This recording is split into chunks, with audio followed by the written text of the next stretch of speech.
What's up, scones? Today on Fennel Rye we'll be making a Loot Llama themed chocolate cake. This cake is rich, moist, and tender, and pairs well with all of your favorite toppings. The recipe I'm using was created by Yolanda Gampp, and I got it from her website, howtocakeit.com. As for the special instructions, you will need multiple days if you plan to decorate it, but the cake itself doesn't take too long. You will also need to prepare your own toppings and frosting. I decided to make an Italian meringue buttercream with a little peanut butter mixed in. Now let's get started.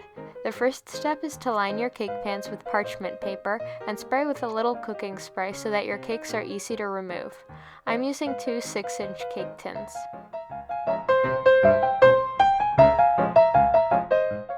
Second, weigh your all-purpose or AP flour into a medium bowl. As usual, I am using a kitchen scale to measure ingredients by weight instead of volume. Next, add baking powder and baking soda, which will help it rise, salt, and whisk to combine.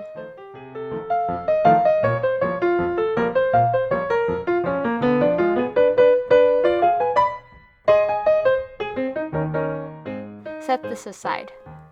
The next step is to weigh your Dutch processed cocoa powder. Dutch processed cocoa is less bitter than natural cocoa powder, so make sure you're using the correct one.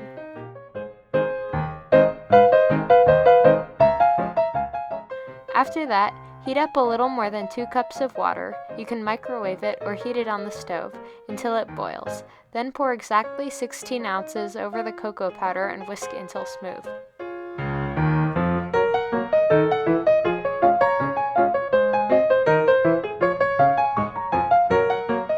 Once you've prepared the cocoa mixture and the dry ingredients, add the butter to the stand mixer and beat it for about 30 seconds to fluff it up a little bit.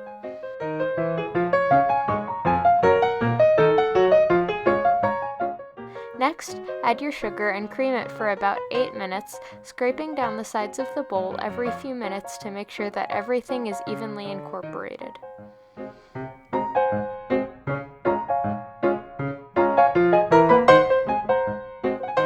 In this recipe, we are using room temperature butter and eggs. It's important that all of your ingredients are at about the same temperature when added to the mixture. If your butter is too cold, it won't mix evenly with the sugar, and it won't trap enough air to give this cake its moist yet delicate structure. The structure is also why we cream it for so long.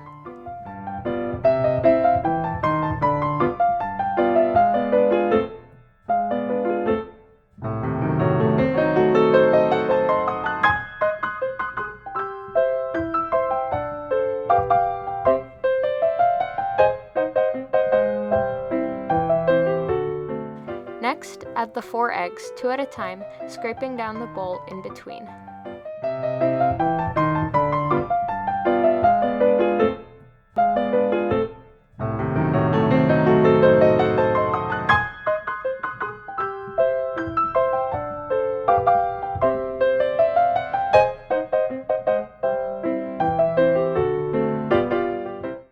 Once the eggs have been completely mixed in, start to add the flour mixture. We will be adding the flour in 4 parts, alternating with the cocoa mixture, which is added in 3 parts. Since there's a lot of batter in the bowl, this helps make sure that there are no streaks of flour or cocoa and everything is homogeneous. Only mix until each addition is combined. If you overmix, the gluten will develop and make the cake too tough. Make sure to scrape down the bowl after each addition.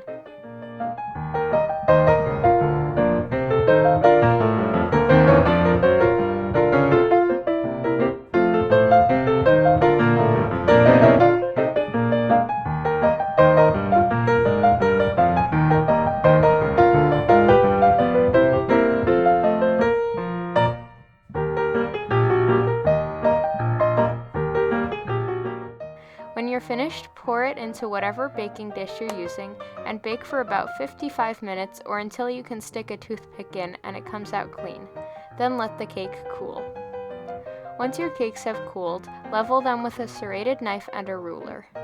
My cakes were each 2 inches tall at their lowest points, so I cut off the rest so that they were 2 inches all around. Next, cut each one into 2 layers, each 1 inch tall.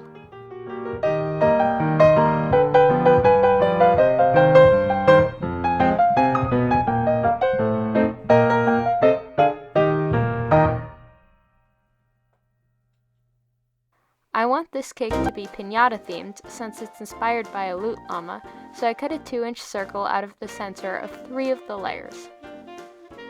Next, dollop some of the peanut butter buttercream onto the layer without the hole and spread it with a small offset spatula. A Lazy Susan, also known as a turntable, and an offset spatula are 2 of the most useful tools for cake decorating, so I would recommend investing in them if you're interested in decorating cake. Add the next 3 layers, spreading more buttercream on each one before adding the next.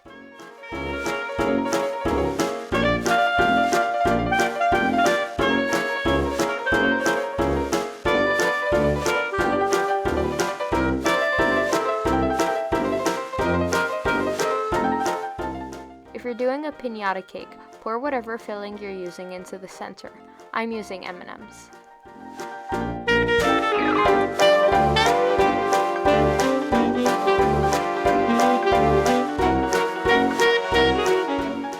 Once you've filled the hole with M&Ms, slice one of the smaller circles of cake in half so that it's only a 1/2 inch thick and put that on top of the M&Ms. This way your cake will have a smooth top.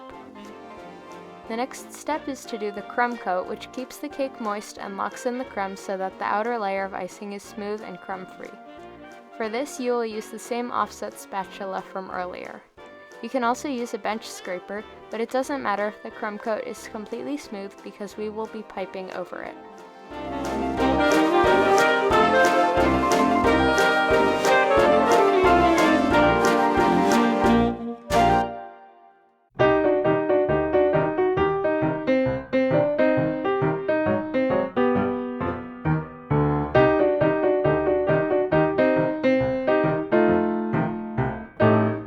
Chill the cake in the fridge until the frosting becomes firm. If you want to pipe icing onto your cake, fill your piping bags with any flat tip and fill them with the colors of your choice. I'm using purple, light turquoise, and teal. Next, pipe short stripes of buttercream to make the piñata texture around the base of the cake, working up from the bottom. Each row should slightly overlap the one before it.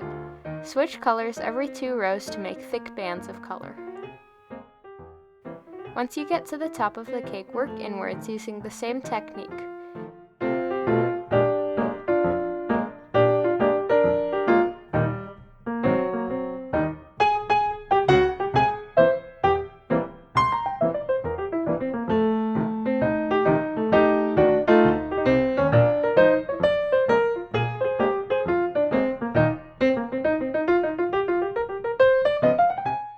In the center, pipe a few overlapping stripes so that there's no empty spaces.